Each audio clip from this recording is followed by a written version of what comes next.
What your child really needs is you. Every morning at 5:30, I tend to wake up naturally. I rise, freshen up, then sit on the balcony with my laptop. I take a deep breath of the morning air and begin writing. This quiet time has become a vital part of my daily routine. I guard it jealously and hate being disturbed.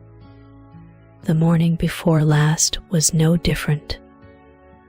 As I was about to begin writing, I heard my daughter calling out loudly, "Daddy," from her room. Assuming my wife and daughter were simply playing, I continued typing. A moment later, the door opened, and my daughter emerged with a bright smile, almost running toward me. She'd just woken up. Her hair was still tousled, her eyes sleepy yet delighted. Though just under 2 years old, her excitement was clear in her unsteady, yet eager little run. My wife joined us shortly after. She's preparing for an exam, so she wakes up early to study in the room. When she saw our daughter, she grabbed her book and went into the living room to continue reading. My daughter reached my desk, curious about the laptop screen. She began tapping the keyboard with both hands, the clicks crisp and joyful. I'd only just begun writing when she interrupted me, so I asked her to go play in the living room for a while, promising I'd join her soon. I gently moved her little hands off the keyboard, handed her a small toy I found in the corner, and carried her into the living room. I then returned to my writing.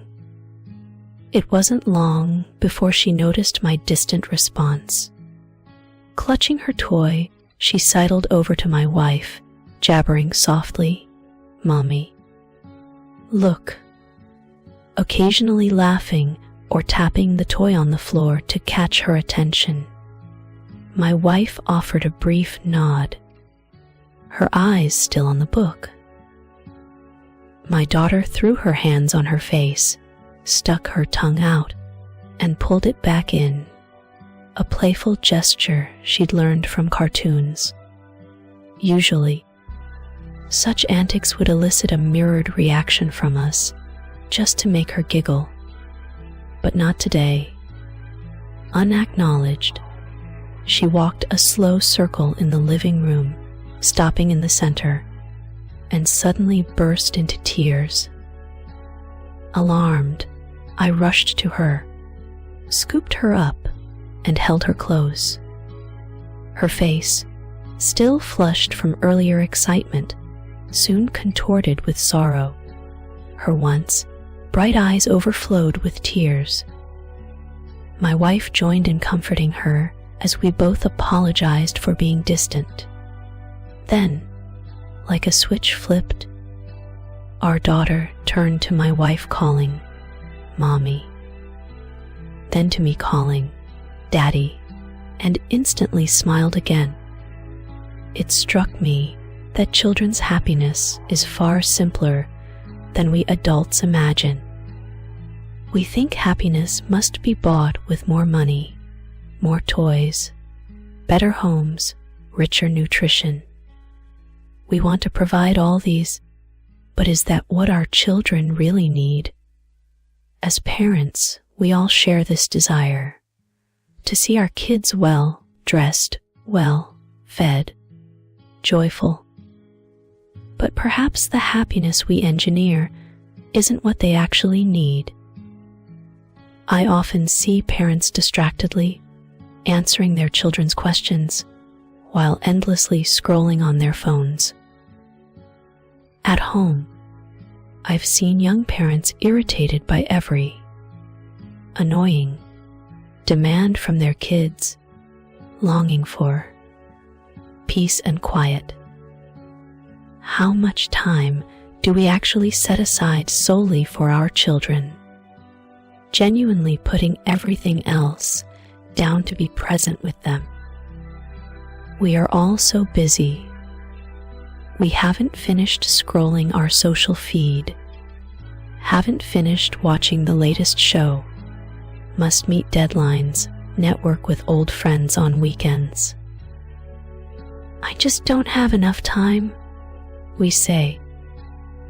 Many tell me they feel exhausted after work and then must deal with their little emperors at home, mentally and physically drained. I once read, "Child, I'm sorry I don't love you as much as you love me." A child is a part of our world, but we are their whole world. Their happiness may not be as complicated as we make it. They just want more of our presence, more of our interaction. In those moments, please be completely present. Put down the phone, turn off the TV. This focused time, this undistracted companionship, forms the true foundation of happiness for your child. Parenting philosophies are everywhere, in books, videos, social media. The right approach depends on each child and parent. I sometimes explore them, but more often, I just learn through moments with my daughter.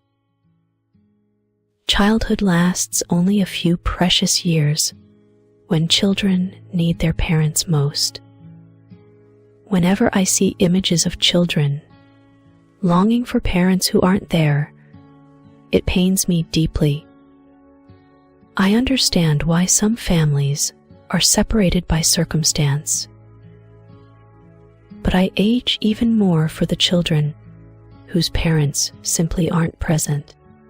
A childhood without a parent's presence is incomplete, insecure, and cold. That void can shadow a child for life. So if my daughter wakes up early and I skip writing, breaking my daily routine, it's because I'd rather give her that meaningful focus than any article. Whether you're a father or mother, if even a fraction of your day turns into dedicated time for your child, 1/3, 1/5, or even 1/10, make it mindful. Be entirely with them.